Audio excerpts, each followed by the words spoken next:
And we're back to start the second half in San Diego, where Andre Coleman caught a touchdown pass at the end of the first half, an electrifying play, and a wild ending. Herman Moore coming in as a defensive back on the play. Detroit calling a timeout. And with 2 seconds remaining on the clock in one play, Humphrey sends one into the end zone to give the Chargers the lead. Kickoff comes into the arms of Glenn Milburn. Milburn from the 2 out past the 20 and then gets taken down at the 22-yard line. That would win a gold medal in the Olympics in wrestling, as Terrence Shaw with a full takedown. Now let's go back to the end of the first half, and this, of all things, is the 1,000th touchdown pass in the history of Monday Night Football. We assume that the 12th man on the field was Herman Moore, or somebody forgot to leave. Talking to the Detroit coaches, they said that this is something they've worked on for years. Herman Moore is a part of that package. Somebody just forgot to leave the field. And when Detroit had to take the timeout at the beginning of San Diego's drive, it was because they had 12 men on the field. So on 2 separate occasions in that really disastrous drive by the Chargers at the end of the first half for Detroit, they had 12 men on the field. Again, here's Stan Humphries. He rolled outside the pass rush, launched this thing up, and everybody, I think, kind of fixated on Tony Martin, number 81, and Andre Coleman came in from behind and behind the Detroit defenders. Ryan McNeil had sights on it. He didn't touch it. And we'll remember that one. 402 games, 27 years, and number 1,000 had some style. There's an injury timeout. Back in a moment.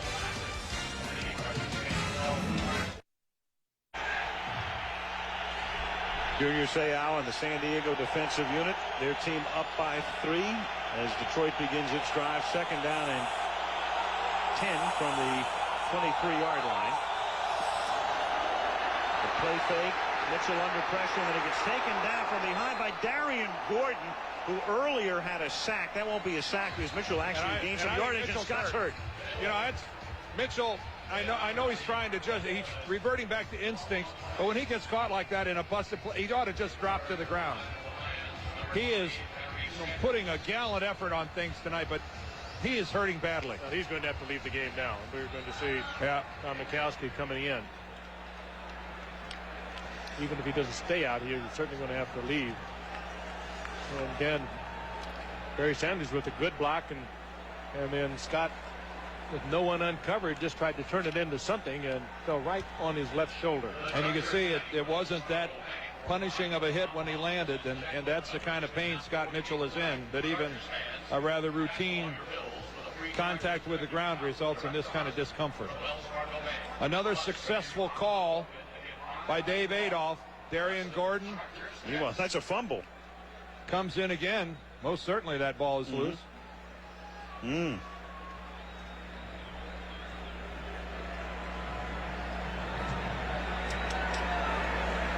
Mikowski, of course, started last week and relieved Scott Mitchell against the Giants.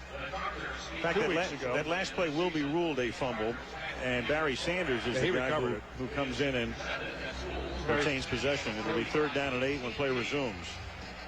Darian Gordon slapping it out, and Barry Sanders was right there after also making an awfully good block on it. So Sanders saves it. Back in a moment.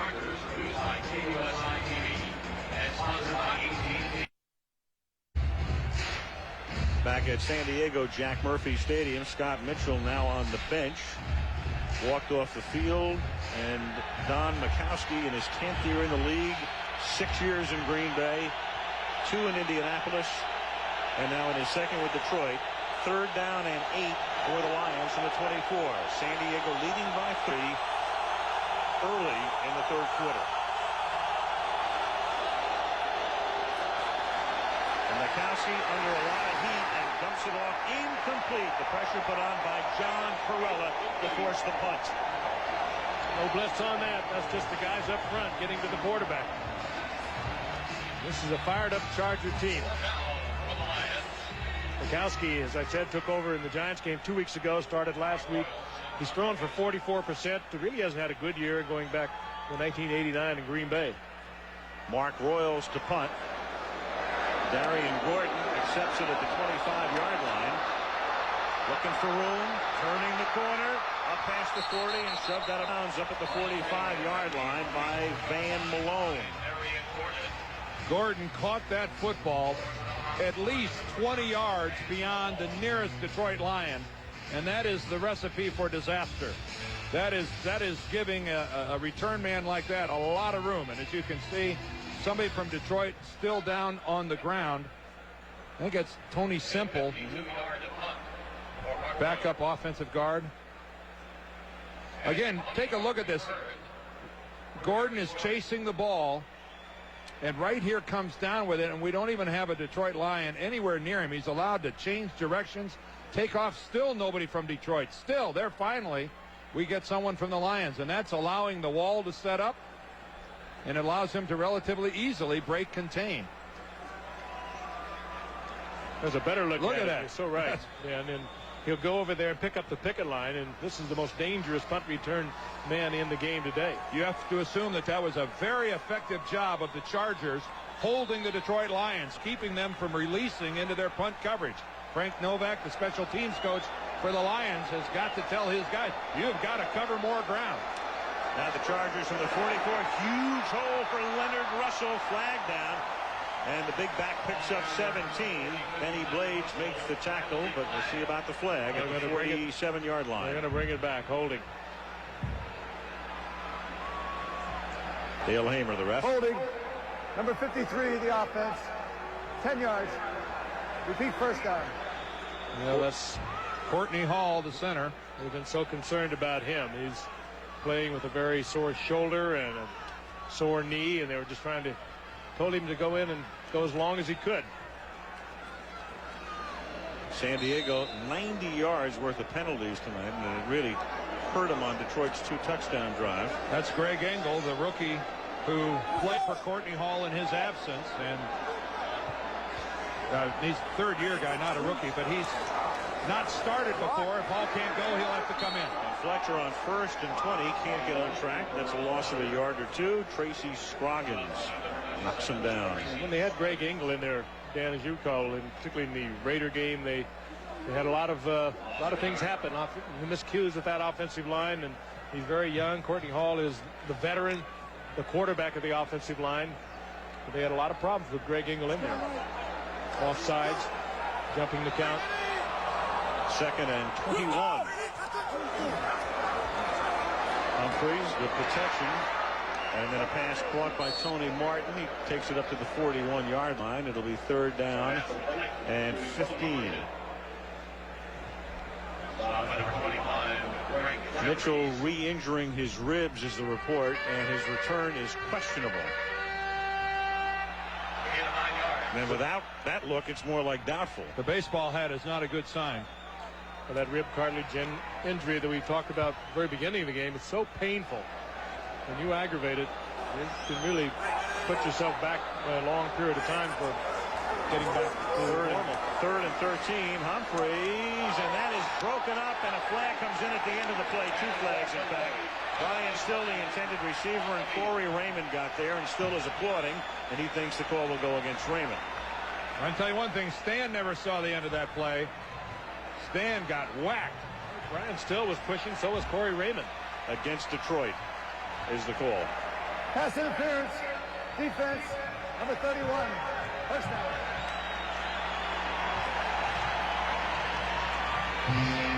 Take a look at Raymond, who doesn't have great speed. He's pretty good on man-to-man. He reads Still as he breaks to the outside, and there's the contact. And that draws the flag. Again, Raymond missed the last couple of games with a bad knee, and it's not easy getting back into every down form. Humphreys, fake draw, throws the bomb, and there is no flag on that play. That was close. Ryan McNeil and Andre Coleman, and Andre wants to know where the yellow is. Ryan McNeil, that was close to interference against Andre Coleman. McNeil on top of the NFL with interceptions, 5 of them. He was in a good position, in a good stride-for-stride position with Andre Coleman. Looking back, that'll always impress the official when you make that contact if you're looking back for the ball. more than anything else. Right there, that look back. And he's got as much reason to go after that football as Andre Coleman. Coleman actually had him by the arm. Second down, 10.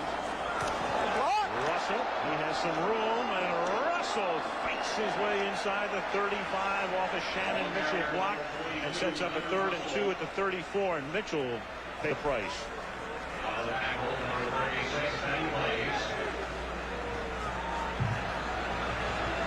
Go back to the last play now. Here's the conclusion of that play. And you can see Andre Coleman actually grabs the forearm of McNeil. Pretty alert play by Andre Coleman. That should have been your flag. That's a tough one to see. 3rd down and 2. Russell, first down inside the 25.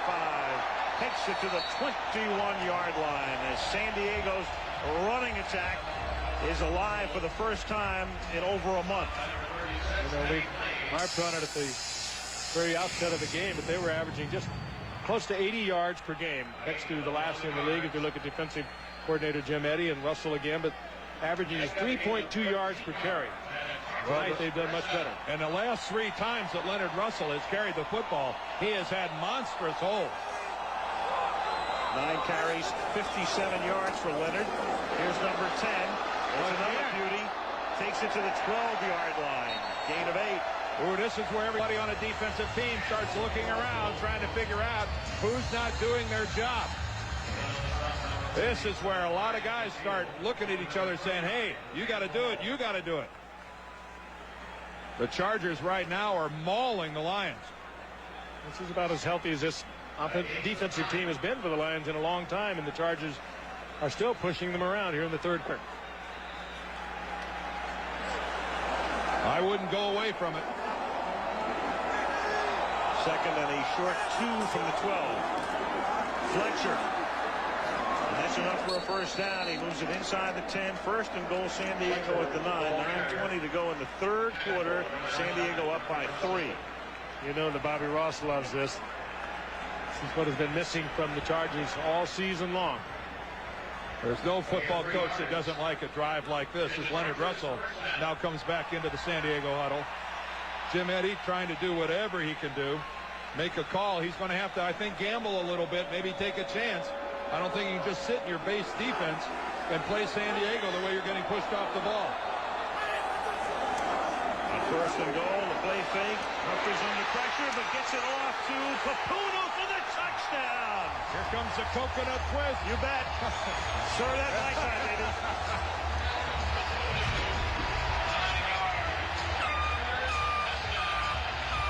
Ralph, when it works, it's swell, isn't it? They have missed him with a full groin over the last few games, and he is back. He's healthy. He is so effective when you get down inside the red zone. And a good play action fake. Papuno actually faked the block at the line of scrimmage, just drifted into the flat. The ball comes loose. Where did Alfred lose the football? He tried to reach across the pylon. Pylon is in the end zone as Carney gets set for the point after. And moves it through. And the San Diego Chargers, who took the lead on the spectacular end of the first half Hail Mary, extended to 10. 24-14 Chargers. Alfred with a toast.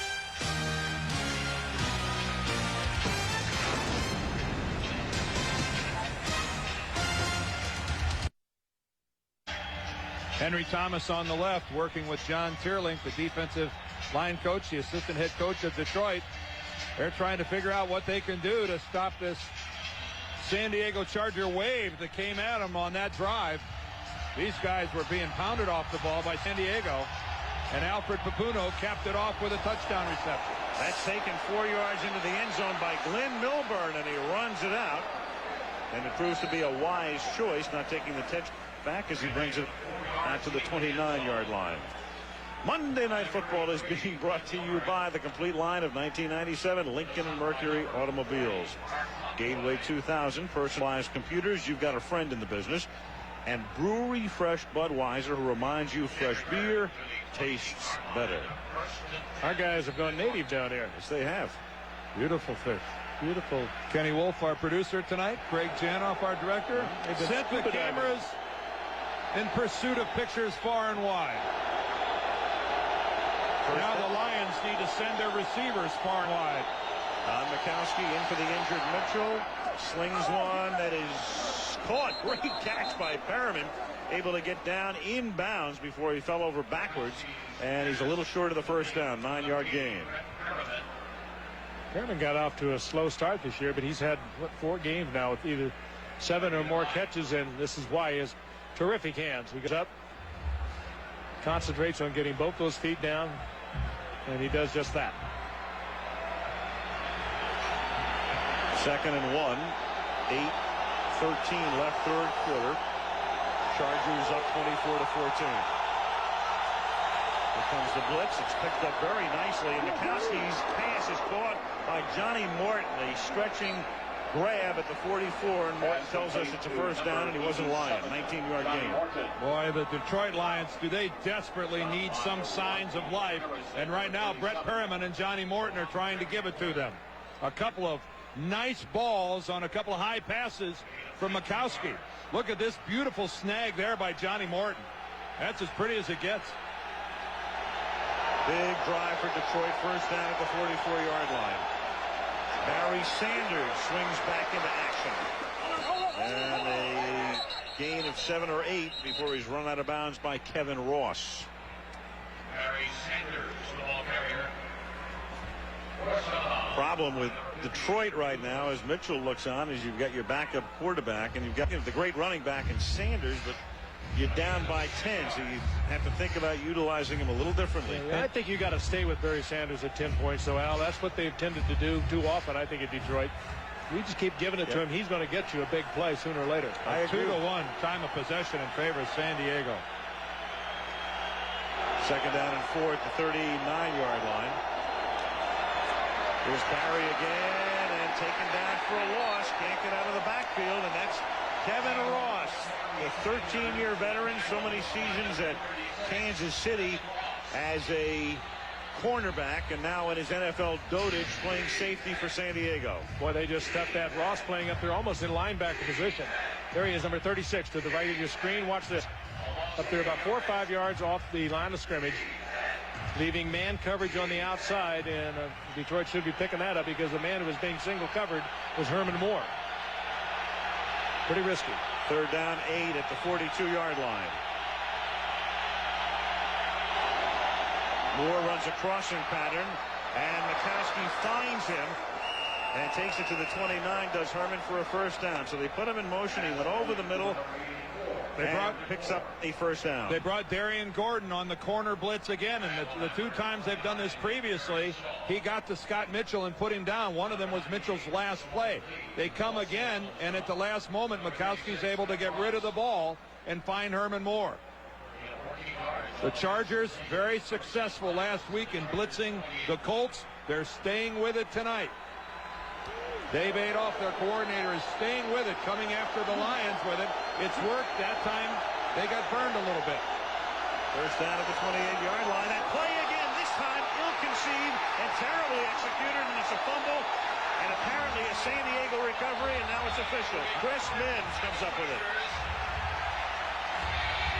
That play worked beautifully twice in the first half, but here with Mikowski instead of Mitchell involved in it, it's dropped by Morton, and San Diego with a big recovery. And I think if you probably went back over the course of the practice session, you'll find that Mitchell probably had the most reps. It's a kind of a complex sort of a play action, take inside handoff, and I bet you anything that Mitchell had all the reps in practice. Mikowski very few.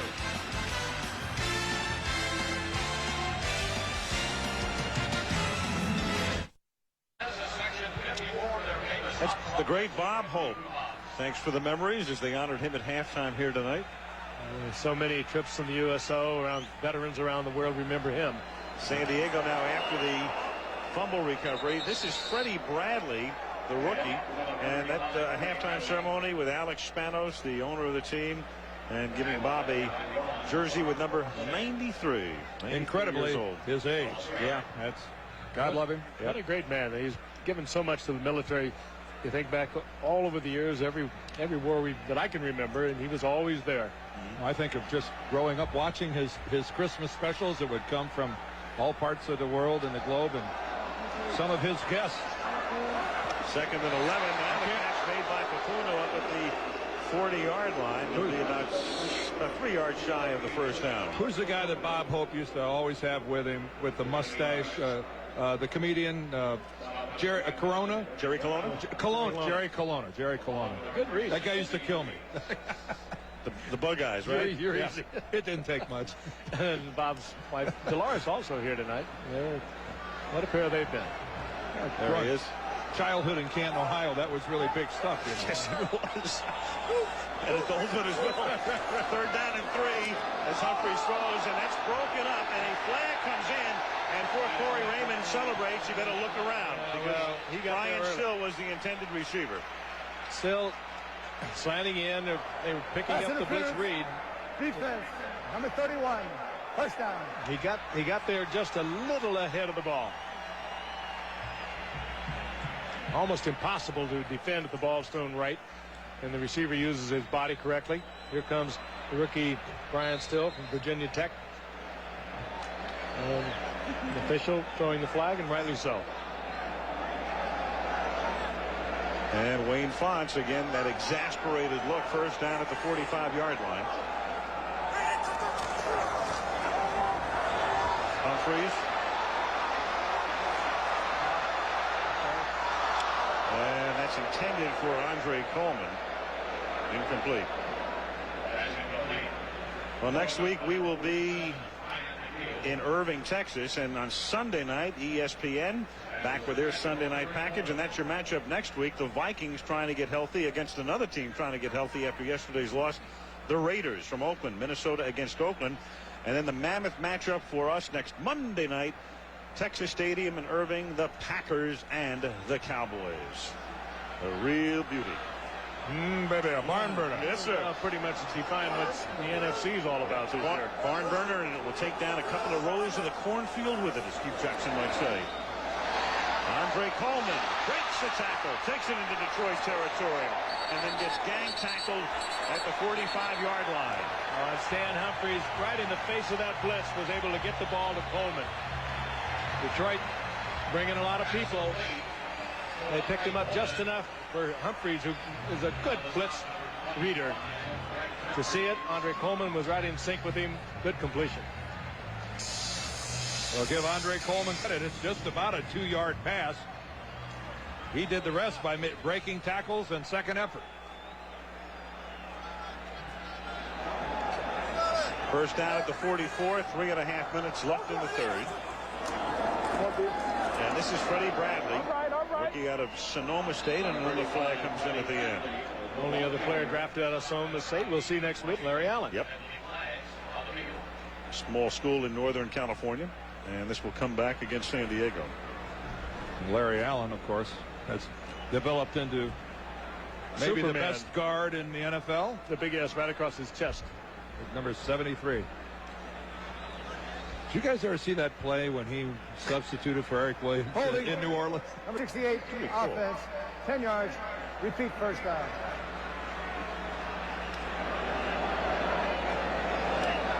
Allen was a second-round draft pick, and Freddie Bradley, the rookie we're watching tonight, a seventh-round draft pick. Allen, second round in '93. Joe Kakuzu flag for that last penalty, and that's 100 yards in penalties against San Diego, but they still lead by 10 and have the ball. First and 20 from the 46-yard line. Good protection. Catch made by Tony Martin, who's been pretty quiet since his touchdown in the first quarter. He takes it to the 47. Reggie Brown makes the tackle. It's been fun to watch Tony Martin develop, a fifth-round pick of the Jets back in '89. He went to Miami, was on their practice squad, and really couldn't catch the football. That was his biggest problem. He kept dropping the football, and he worked with Jerry Sullivan here for the past 3 years, the receivers coach, and caught literally thousands of balls, and he is a fine, sure-handed receiver now. One of the fine receivers in this league. Second and 12. Humphries. Papuno. A little short of the first down. Papuno being saluted by the crowd. Papuno. No pass pressure at all. Stan Humphries looked at 4 different receivers, and that's got to be very upsetting for John Teerlinck, the defensive line coach of Detroit. We mentioned Teerlinck before, and to complete the story, John summoned to the NFL office in New York last week. As you look at the play again here, the defensive line and Papuno making the catch, but summoned by Paul Tagliabue, Jerry Seaman, the director of officials. There he is, Gene Washington and all that, and they ran for him a film festival of his defensive linemen at Minnesota and Detroit, and some of the things they've done through the years, precipitated by an article in which the Lions were quoted saying, "We want quarterbacks to look like cockroaches." Finish it when we come back. Timeout called by San Diego. A little bit of New Orleans in San Diego right there. Little riverboat. Looking across Mission Bay, downtown San Diego. Back after a San Diego timeout, 3rd down and 1, and Leonard Russell picks up the first down. Let's go back and finish up our story on John Teerlinck. The net result of this meeting in the NFL office is, as John was explaining before the game, my guys now have a strike zone. We have to operate when we come in and hit a quarterback. The hit has to be above the knees and below the shoulders. And that's what we're going to tell the guys. That's the way they're going to operate.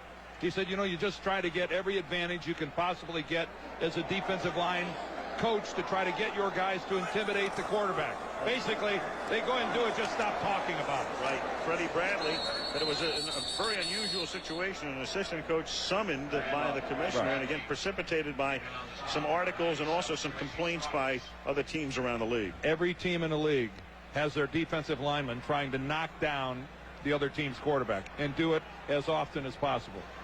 You just don't talk about it, you don't flaunt it, and you don't refer to that fallen quarterback as some type of an insect lying there with his legs pointing towards the sky. And I think we've heard the last of that from the Lions. Yes, 2nd down and 7. And Freddie Bradley will counter move and gets taken down by Blades a little short of the first down.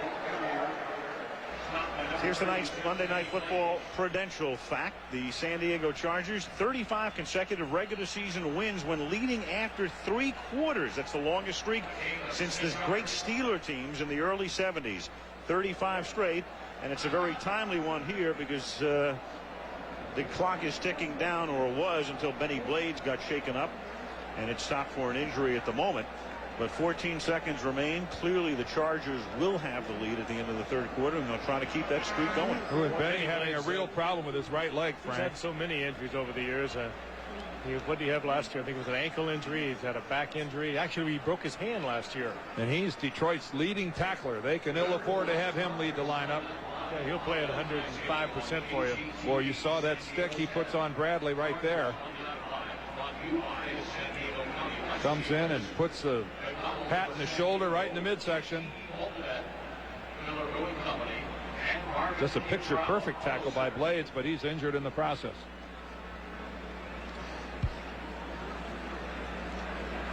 And looking at his right leg. And that's Tracy Scroggins. Scroggins. 2 guys are down right now.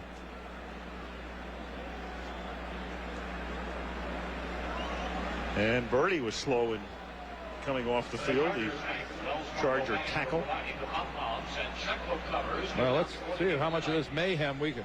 Just a tremendous hit by Blades. Bradley almost lost the football. Yes. Scroggins is still down on the field. Blades has made it over to the Lions sideline. Birdie has made it to the Chargers sideline. Yeah, that's Scroggins. And by the look of Tracy, if you don't point him in the direction of the Detroit sidelines, he might not find it. He's looking for his zip code right now. Well, Frank, you've always referred to it as a car wreck, and that was a multi-car pileup right there. Well, you see Scroggins limping. Keep in mind, remember, he's missed the 5 games prior to this with a bad ankle. And he's given it a darn good effort tonight as we find ourselves almost at the beginning of the 4th quarter. He's favoring the right side, his right side too, and I think it's probably that ankle again.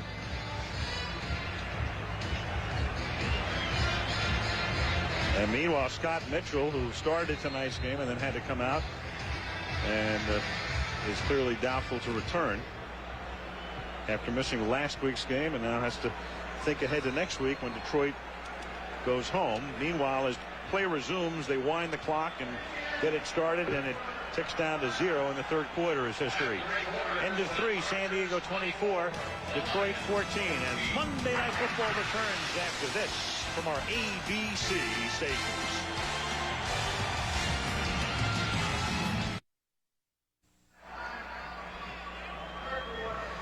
We're back. Scroggins came out, and Kerwin Waldrop, a rookie from Central State of Ohio, comes in. Blades is out, and that means another rookie, Ryan Stewart, comes in. There's Blades on the sideline. He looks like he's ready to come back in. And Tony Birdie is out for San Diego as well. And from the 20-yard line on 3rd down and 1, it is Russell who picks up the first down as the fourth quarter begins. San Diego on this drive that started following the Detroit fumble with 5.5 minutes remaining in the third quarter. Kenny Blades will come back in, and which is good for Detroit. He is a good run stuffer. Well, he's their leading linebacker. He's their leading tackler from the strong safety position. Don Mikowski looks on. Looks like he'll finish this game at quarterback for Detroit. First down at the 17-yard line. Freddie Bradley takes it to the 6-yard line. That's a first down. And with a first and goal tackle by the just returned Blades.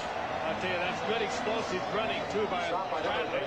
Bradley really only played his senior year at Sonoma State. He missed all of 1994. He had an injury before that to his knee. He had about 700 yards rushing. And so they were able to get him in the 7th round. But that was good running there. I was just slashing running. I was smelling the end zone and turning it off. And toss in a decent ration of really poor containment by Detroit. They gave up that corner really easily. First and goal from the 6. Freddie Bradley just inside the 5-yard line. Second down and goal. San Diego getting really close to opening this ball game up. And right now you've got to ask that question: have the Lions been able to get it back together after giving up that touchdown pass the last play of the first half? Alfred Papunu down on the ground. But right now the Detroit Lions, a very ineffective third quarter after giving up that big play to San Diego. Injury timeout.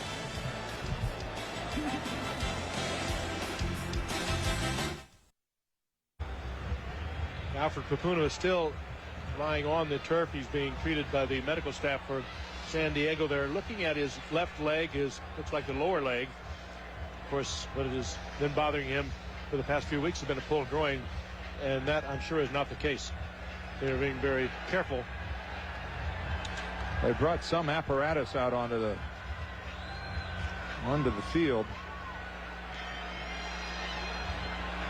I wonder if they've got an inflatable splint that they're going to put on Alfred's leg.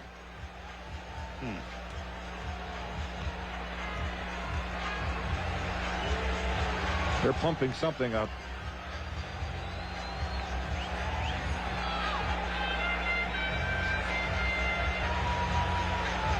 Boy, just coming back, battling all year with injuries, just returning to full strength, where this was the first game where Bobby Ross said we'd like to get 60 plays from Alfred. He's completely healthy, and disaster strikes a talented tight end. We'll be back. This is Alfred Papunu right here. I want you to take a look at number 93 right here. This is the rookie Waldrop, and he comes in and he's going to fall on the back of Papunu's leg. He's coming across, and right here, as Waldrop falls, you can see he falls right across the left lower leg, right above the ankle of Alfred Papunu. And they have now an inflatable cast on his left leg. We'll try and get a more definitive answer to what exactly had happened. He did not appear to be in terrible pain, but they were very concerned about the lower leg. Yeah, and when a guy falls on the lower leg like that, it can be a myriad of things. It could be the ankle, it could be the knee, it could be a bone. And right now, Alfred Papunu is certainly headed in for x-rays. And as he goes off, those aren't boos you're hearing, and that's a salute to him. Papunu. And Alfred, as we chronicled, coming back from the groin, and big game for him tonight, including a touchdown, the 5th of his career, 3rd in regular season, and I think postseason. And I think in no small measure, one of the reasons San Diego has been very effectively running the football tonight. And now on 2nd down and goal as play resumes, it is Freddie Bradley taking it to the 1. The game situation is 13 minutes to play in the 4th. Chargers leading by 10 and trying to maybe sound the death knell for the Lions here if they can get it in. 3rd down and goal. They bring in their passing unit, but they'd love to run this football in. They don't do that very often here in San Diego. They certainly haven't this year, but they have their 3 wides in now. Jim Eddy sending out the defensive signals. I think he's saying this is how deep Wayne will be in it if we score. Yep. Humphreys floats one, and it's incomplete, and Martin looked around as if to say, what was that all about? Tony Martin and also Andre Coleman in the area, and the Lions get a nice break here because they'll, if San Diego gets the field goal, at least remain within 2 touchdowns. Well, if I could analyze that look by Humphreys, it was somebody ran the wrong pattern. One of disgust, and Bobby Ross got the word from up above somebody ran the wrong pattern, and he also just turned away in disgust. Now John Carney to kick a 20-yard field goal. I think earlier I said Jason Hansen was the career field goal leader. It was Carney on the other side of the field. So Carney with an easy chip shot here. Salisbury putting it down, and he bangs it through. Yes, sir. That cannon means the Chargers have scored again and lead by 13.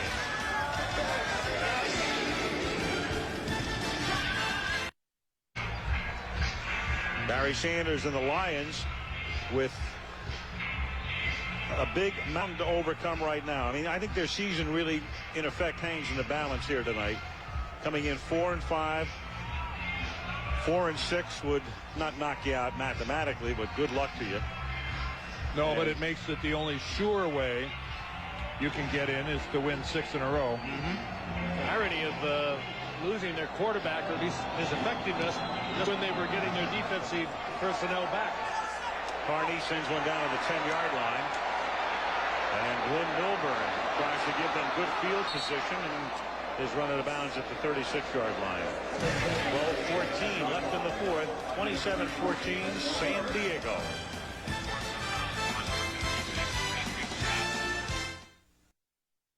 By 13. 12-14 to play. Backup quarterback Don Mikowski in the game as they begin this drive. Fake to Sanders. And Mikowski throws him out. That is caught up at the 47-yard line by Brett Perriman, and a first down. Report on Alfred Papunu. They're x-raying him for a suspected fracture of the lower left leg. Well, the one thing I think San Diego has to keep in mind here is with the firepower at the disposal of the Detroit Lions, scoring a pair of touchdowns in the 4th quarter is not to be unexpected. This is a team that relatively handily, I would think, would be able to score 2 times in the 4th. And Barry Sanders gets bottled up, taken to the 49-yard line, and it's all 2-yard pickup. Kevin Ross and Marco Coleman make the tackle. This is obviously a critical drive, a huge game, and we don't like to deal in the currency of gossip on Monday Night Football. God knows there's enough of that out there on the airwaves and in the newspapers. But Wayne Fontes clearly on the hot seat. The rumors again starting. If they lose tonight's game, it will be an interesting week in Detroit. Yes, I don't think there's any question of that, Al. And it's going to be an interesting remaining 6 weeks for this franchise. But again, this game's not over. 2nd and 8. Mikowski throws, and that's incomplete. Morton says, "Where's the flag?" And the official said, "No way." Incomplete. As San Diego blitzing once again. Fontes in his 8th year. He's 2nd and 10 only to Marv Lee. I talked to Chuck Schmidt, who's in effect their general manager, is here tonight. Chuck said he is not of the mind that any move, and there is Chuck, any move in the middle of the season is good for any team. He said, but clearly any decision regarding the coach will be made by the Fords.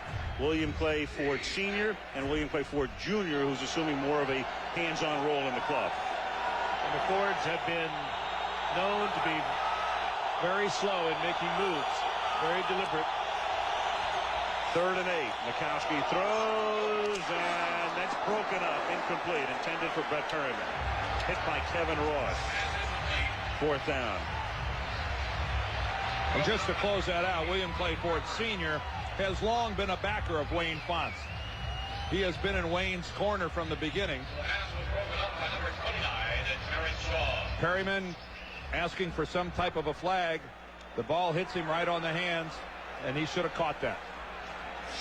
4th down and 8, and Royals to punt. Watch, don't hold! And the kick bounces into the end zone for the touchback. It will come out to the 20-yard line. Seen a lot of people in search of some Tylenol tonight. A lot of people hurt the last 3 games and tonight for the Detroit Lions. 3 losses trailing tonight. And you go all the way back to 1942 to find where they've been losing games by this many points. Right, 10 or more over a 4-game sequence. As Russell carries there it is, the bottom line right there. They've not lost 4 consecutive games by 10 or more points in 54 years. And when you're losing them by 10 or more, the conclusion you draw there is you're just not being competitive. Wayne has to be terribly disappointed at what's happened tonight, because I think he felt a lot of confidence with some of the guys getting well on defense that they would play much better defensively than they have. San Diego been able to run the ball easily tonight. 2nd and 7, Fletcher. Wayne, in his own way, he shrugs it off and he laughs about what's known as the Wayne watch, because it's been going on for so long. We mentioned at the top the proverbial 9 lives, and he's lived 8 of them. In fact, he may live more lives already than Shirley MacLaine. And it's not that we're saying anything that we know is going to happen or might happen, but clearly it's something that the Lion organization has thought about and will continue to think about, especially the way the club's going. And Wayne's weary of hearing it. It would wear on anyone. Corey Raymond is remaining in this game at number 31 at the top. He is hurt. Humphreys. And that's caught, and Martin tries to pick up the 1st down as they try to extricate the football along the way, and he may have picked it up with forward progress. If the nose of the ball touches the chalk, he's got a 1st down. Well, the official's foot is right just short of the chalk. I think it's actually paint in this day and age. There's Raymond down. He finally made it to the Lions sideline. I think they use paint now instead of chalk. Whatever it is. Well, it's just a throwaway term. You don't want to get it on your shoes. You're dating yourself when you say chalk. Well, euphemistically. I meant the favorite when I say chalk. Yes, I understand. It's a 1st down. And he almost made it to the chalk. The Goodyear Blimp Eagle soaring high above Jack Murphy San Diego Stadium. There she is. It's officially at San Diego Jack Murphy Stadium. And providing some beautiful scenics on a spectacular Southern California night. Not so spectacular for Wayne Fontes. The Lions just can't win in California. It has been anything but the Golden State for that team through the years. 1st and 10 from the 30-yard line. Humphreys throws, and open is Tony Martin to make the catch at the 38-yard line, a 32-yard gain. Well, Tony Martin found a seam in that defense. Humphrey picked it up very quickly, didn't want to lead him, and so he made just a deliberate shot to him. But a good read between the two of them. Take a look again. Good protection, and it's been that way for Humphreys ever since the 1st quarter. He turned Ryan McNeil, number 47, who leads the Lions with 5 interceptions. He turned him all the way around. And McNeil is out, and Greg Jeffries is in, and Leonard Russell chews up some more turf as he takes it to the 32. Meanwhile, Martin tonight, 7 grabs for 101 yards and a touchdown. 7 last week. He is on a big roll. 11 touchdowns for the season. That I guess that keeps him on top of the NFL, the touchdown receptions. Well, this is an easy game to make the turning point of. You just go back to that play at the end of the first half. What a killer for the Lions. Well, you go to them having to take a timeout. Yep. That gave San Diego that extra time. The 12th man didn't hurt on the touchdown, but it forced him to take that timeout 2 plays earlier.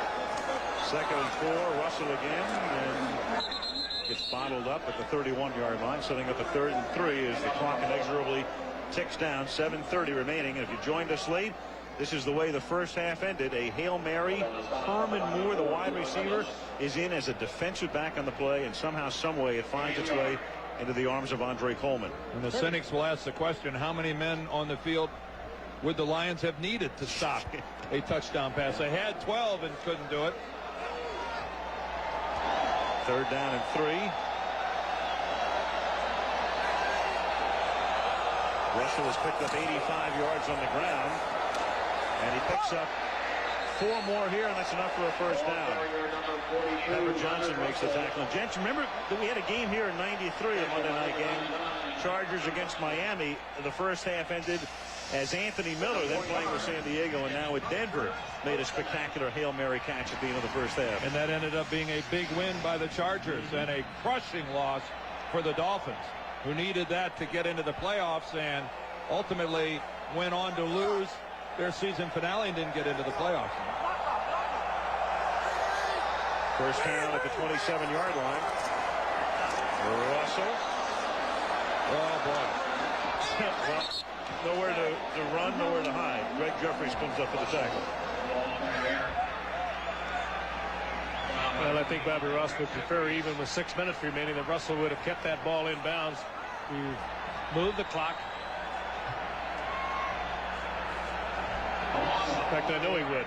No, but Bobby has to be just thrilled with the fact that his team They marked it inside. has established themselves as being able to control the line of scrimmage when they have the ball offensively. Clock does continue to run. They had marked it inbounds. 2nd down, 15. And the catch is made by Tony Martin. He has it at the 20-yard line, about 3 yards shy of the first. Boy, that was a good look by Humphries upfield, and good timing with Tony Martin. Perfect. He looked upfield and then just watch Humphries pull away. Fake downfield and then boom. Perfectly thrown ball. No way you could cover that. Even Corey Raymond was quite a ways off, but I mean, he could have been right on top of it. He couldn't have done anything about it. And I think that out would be there every play. I think Corey Raymond's playing hurt. I think they could exploit him at will if they wanted to. 3rd and 3. Humphries, a big night. Stan, 311 yards passing. Trying to add to that total, but he won't be able to get it away. Sacked back at the 30-yard line by Kerwin Waldrop, the rookie from Central State of Ohio. Very similar to what happened in the second quarter. Sam Humphries driving, and getting sacked. Looking for Martin on a out and down, and the pressure forced him out of the pocket. And that will really extend the distance for John Carney.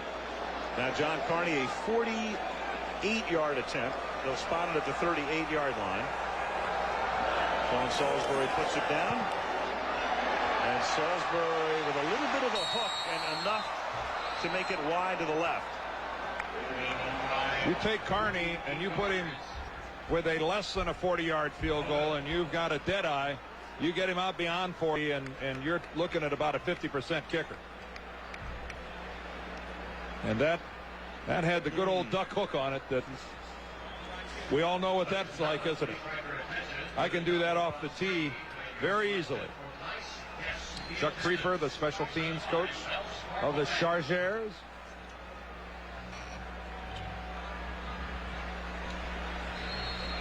Four minutes and 36 seconds. And the Lions need 2 touchdowns. Lions will go home. Now they'll play Seattle next week. Then they're at Chicago, and then 3 home games: Kansas City, Minnesota, and Green Bay. Chargers meet Tampa here on Sunday. And they're going to try to let Barry Sanders do it. Hey, Tampa Tampa defended the honor of the NFC last week as we see flags flying. Yesterday, Tampa was the lone NFC team that vanquished somebody from the AFC. Right, knocking off Oakland in overtime. Number 87 of the offense, 15 yards. Johnny Morton. Wayne Fonts coming out onto the field. Mike Compton is down.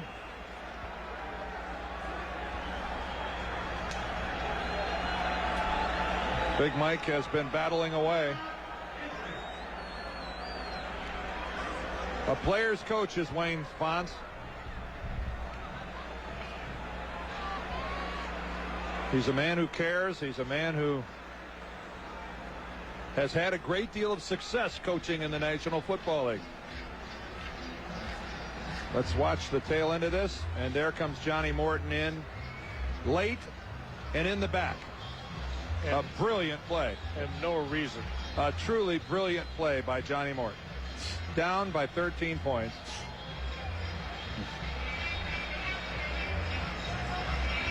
Well, Wayne Fonts, a very emotional guy. And he has his detractors, obviously. He also has a lot of people who admire him. But he's the kind of guy, you know, 45 minutes before tonight's game, he's walking around on the field, and he's looking around, and he's saying things like, isn't this great? This is fantastic. Look, the crowd is coming in. The lights are coming on. It's a beautiful night. Where would you rather be? And, you know, so many coaches are so stoical. And then you have the Fontses of the world. They walk around and absorb everything. And a breath of fresh air. Yeah, he really is. Everything in and all of that. And he truly believed his team was going to win tonight. Stoic is not the word for Wayne Fonts. No. He wears it right on his sleeve. Take a look at this. Look at that record in December and January. Better than a 2-1 one-loss record, but it's September through November that's killing it. And we're in November right now. Last time I checked. We are in the middle of. Scott Conover comes in to replace Mike Compton. It'll be 1st and 20 now at the 29-yard line. 1st and 20 thanks to Johnny Morton. Yeah.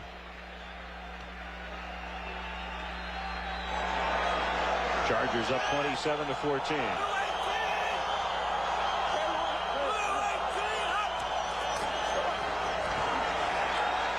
Mikowski throws. That's caught by Morton.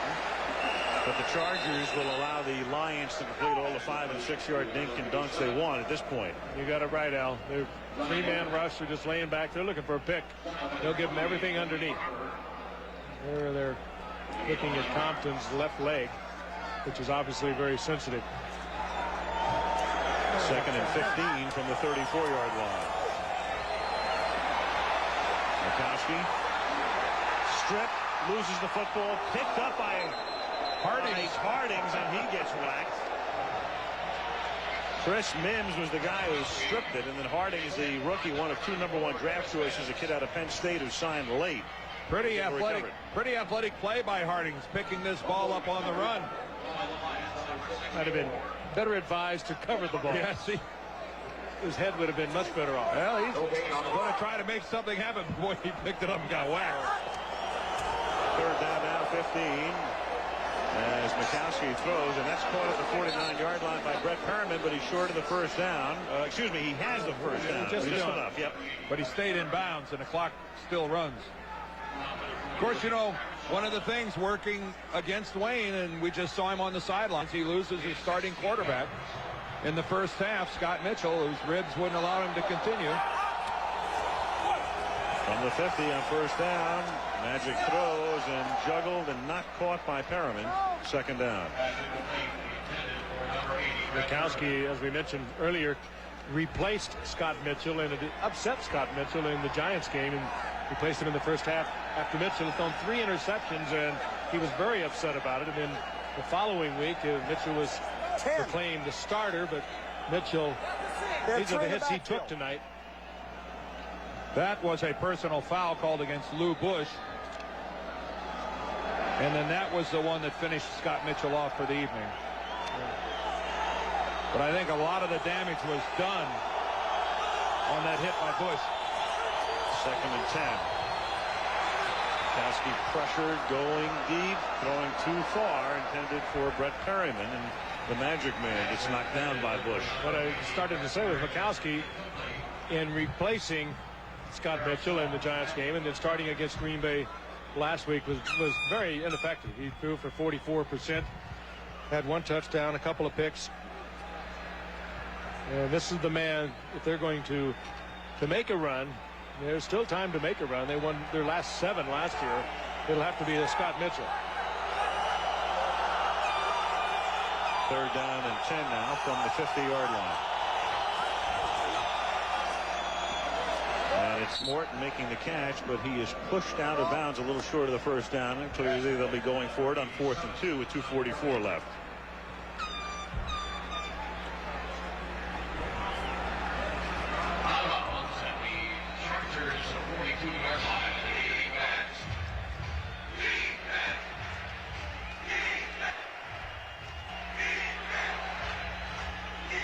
It's 4th down and 2 now at the 42-yard line.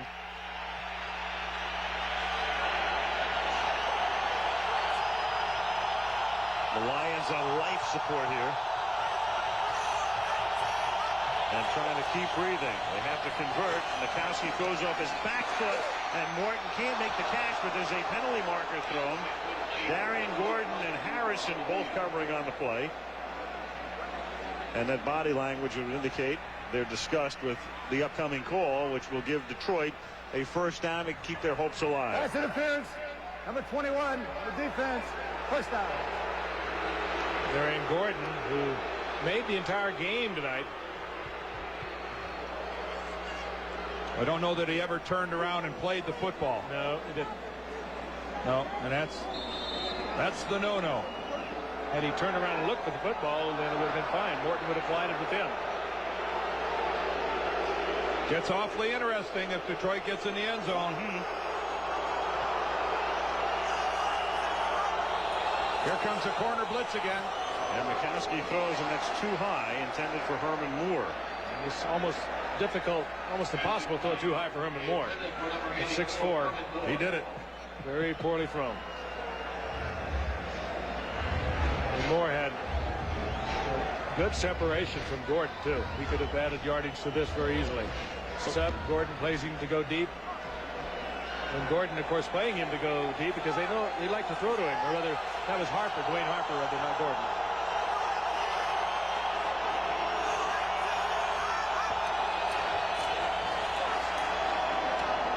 That's caught by Metzelaars. A flag is down. Pete gets out of bounds to stop the clock at 2:29.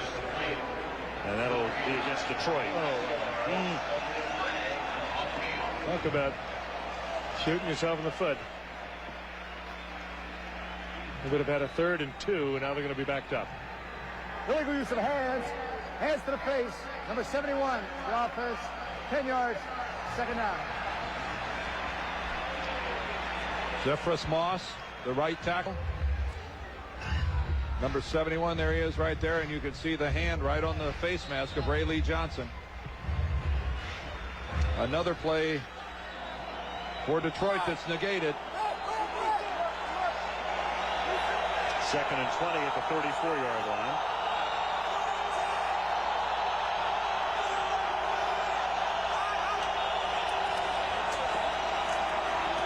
Mikowski guns it, and it's caught by Herman Moore inside the 20. He'll be about 4 yards shy of the 1st. Boy, depending on when they blew that whistle. But no, it'll be Detroit's ball. They blew it at the 18-yard line. Play is over. But Kevin Ross did one heck of a job getting his hands on that football. And he came down with that baby right along with Herman.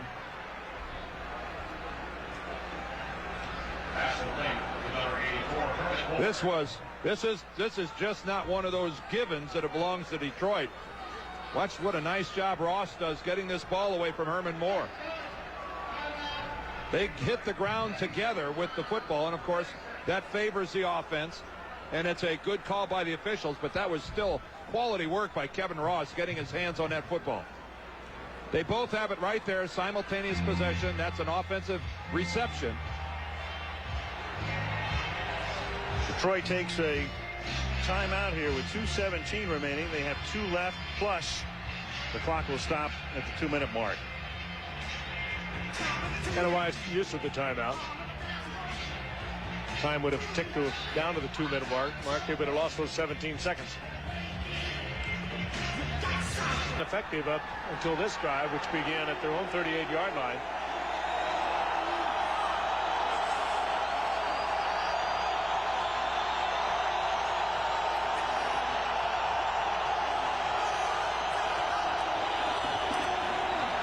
Drops back into coverage, and the pass is too high for Moore again. Covered by Harrison. Fonts looks for the flag. He won't get it. It'll be 4th down. I think if that ball not been too high, Rodney Harrison would have got a hand on it. As it was, he got a pretty good lick in on Herman Moore. Herman Moore taking it down and in. Harrison coming over from his safety spot. He really lays one on Moore. Yeah, Harrison just timed that hit. He's not playing the football at all. He's going after Herman Moore, and if he mistimes that by half a second, that could have been interference. As it was, he timed it very well. 4th and 4 from the 18. Detroit's last gasp, and they keep it alive as Perriman makes the catch and takes it inside the 10 to the 8. Can't get out of bounds. And that will tick down almost to the 2-minute warning, but Detroit will now take another timeout. Good use of the clock here. Good time to spend it. 1st and goal. Perriman gets his hands on the football. He wants to make sure he's got that first down, and in doing so, he comes down inbounds. I'm not so sure I'd have taken a timeout there. Well, I'm not so sure that I would have, Al. You know why? You save 4 seconds, I think, as you're going to get the free one on the next play. Yeah, but you get this one here. You get the clock stops at the 2-minute warning. You put it into the end zone on a pass, and all of a sudden you have a touchdown, and the clock stops there, and you still have 2 timeouts left. Well, yeah, I think it's splitting hairs here a little bit, though. It's an interesting little call to make. Because you can argue both sides of this. All I said was I wouldn't have taken the timeout. I might not have either on second thought. Yeah, they were giving a signal from the bench too. Right. To take the timeout. Not now. 4 seconds to me isn't worth a timeout. The best thing for them is to score right here, the onside kick, and they still have 1 timeout remaining as Mikowski throws, and they do. No, they don't. It is Perriman who almost made the catch and couldn't hold on. Terrence Shaw with the coverage. He should have made the catch, and he knows it. And that takes us to the 2-minute He was saying that he had possession of it, but he didn't. You have to come down in the end zone with both feet and have possession of the football. And Brett Perriman, I don't think had both feet on the ground. You have to have control of it. Yep. You got to have both feet on the ground and control the ball. No. Question here, did he demonstrate control? Let's look at it real closely. Shaw didn't even know he was there. Very close. That's very close. And where are his feet? Pulls on. I don't think so. I think that's a good call by the official. He might have given him that in Detroit. Yeah.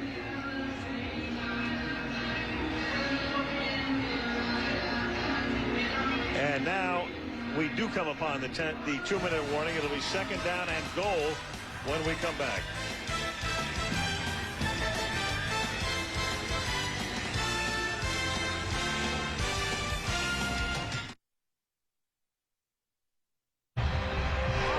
To play. San Diego leading by 13, and Detroit trying to get into the end zone and then recover a non-side kick. That's their only hope right now. 2nd down and goal at the 7-yard line.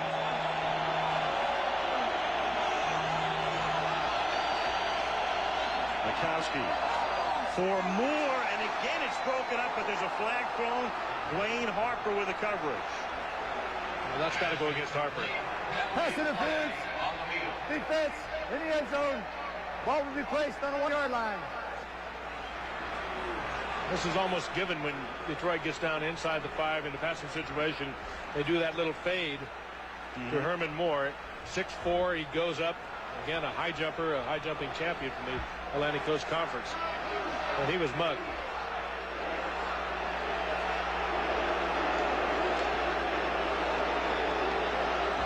Well, they don't get the touchdown. They get a 1st and goal at the 1-yard line. Flag football tonight. 11 penalties in the game have resulted in first down, 6 for the Lions and 5 for the Chargers. First and goal.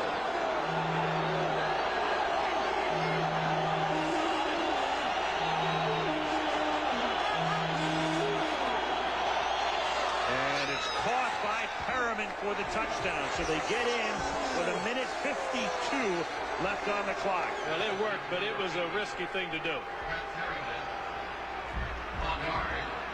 They'll take it. But that was a high-risk thing. They just wanted to do it quickly. They didn't want to waste time on the clock. Well, right. So if they have an incompletion, they have a clock stoppage, and this is, I think, just reflective of the type of belief that they have in Perriman and Moore. That they're going to go up. That my guy's going up after the ball is better than your guy who's going up after the ball. And they're right. Now Hansen for the point after. And that's good. So it's a 6-point San Diego lead with 1:52 remaining. And Detroit with an onside kick now, and that'll determine the outcome of this game. If San Diego recovers, you can write a finish to it. Jason Hansen, it'll be on his foot. Well, The key to that onside kick is so important. The kickers, they work out long and hard at it. There'll be no offensive lineman on this return team for San Diego. They will wheel out what they call the hands team. No gloves. No. There'll be a group of guys that they're receivers. Pretty adept at handling the football. Receivers, backs, defensive backs. Frank Novak, the demonstrative special teams coach.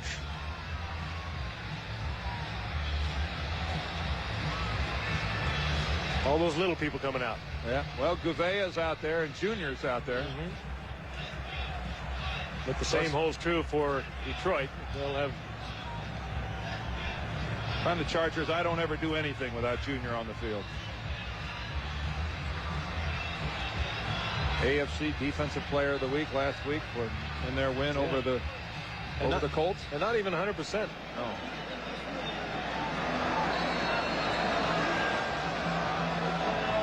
Hansen kicking it to the near side. Oh, it's taken there.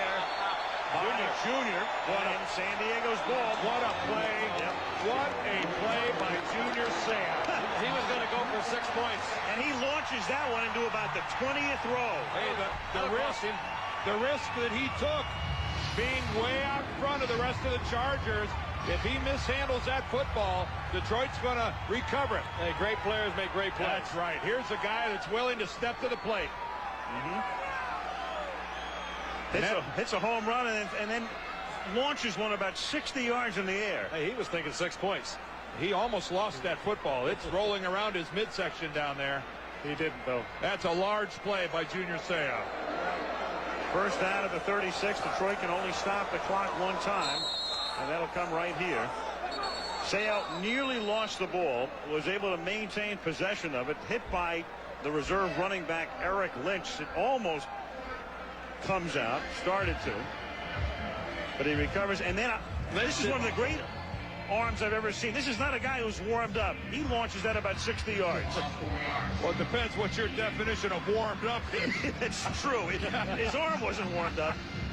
I think he looks pretty warmed up. Yeah, he was out in the bullpen, though, throwing in relief of Humphreys. What a launch that was. Never forget one time at Giants Stadium with Lawrence Taylor when he threw the ball up into the upper deck. This was at a practice. This is what happened in week 11. Yep. We don't want to overstate this, of course. No. But 50.8 points per game have been scored this week into the National Football League. I understand. Since 1990. Everybody understands that. We don't want to overstate anything here. I already said that. But there it is. Second down. And Leonard Russell, and they'll tick down. The clock will tick down. Kenny Wolf and Craig Janoff and our great crew with Joey Chavo and the gang heading down to Irving, Texas next week. Irving. Thanks in the booth. Kim Bowers back with us. Malibu Kelly Hayes, George Hill. And here is our stellar crew. Wolfman and Craig Janoff at the helm tonight. This game was not decided, but clearly the turnaround point The Hail Mary at the end of the first half gave San Diego the lead going into the locker room. And the Chargers relatively dominant in the second half. All Russell has to think about now is falling down and the clock ticking down, and they'll need just one more play. And the guys who bring us the sights and sounds, making sure the pictures and audio leave here. Victor Vitarelli and Chris Pfeiffer. Steve Hurd, our unparalleled director of information, along with Mark Ameno and Brian McGarry and Mark Loomis and the gang. And it's on to Texas Stadium next week. And Al, Al's birthday is tomorrow, right? Happy birthday, Al. Well, thank you so much. On the East Coast, where it's after midnight, it's already your birthday. Much appreciate. And Happy birthday, Al. Of course, you can't believe anything you read in the papers tomorrow. How many candles should we put on that cake? About 19. 39. It's enough. You guys come bearing gifts tonight or what? Well, we also had an opportunity to welcome our new boss, Michael Eisner, here in San Diego. Steve Bornstein, the new head of sports. And I'm sure they enjoyed the sights and sounds of Monday Night Football. Absolutely.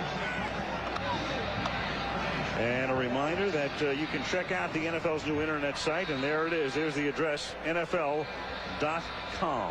Might go online tomorrow and find out how old you are. Yes, you might. There'll be all kinds of nonsense at NFL.com tomorrow. Well, you could set the record straight. Yes, I could. Your opportunity. I could, but I don't plan to. Dan, you want to ride home in my new plane? I would like to ride home in your new plane.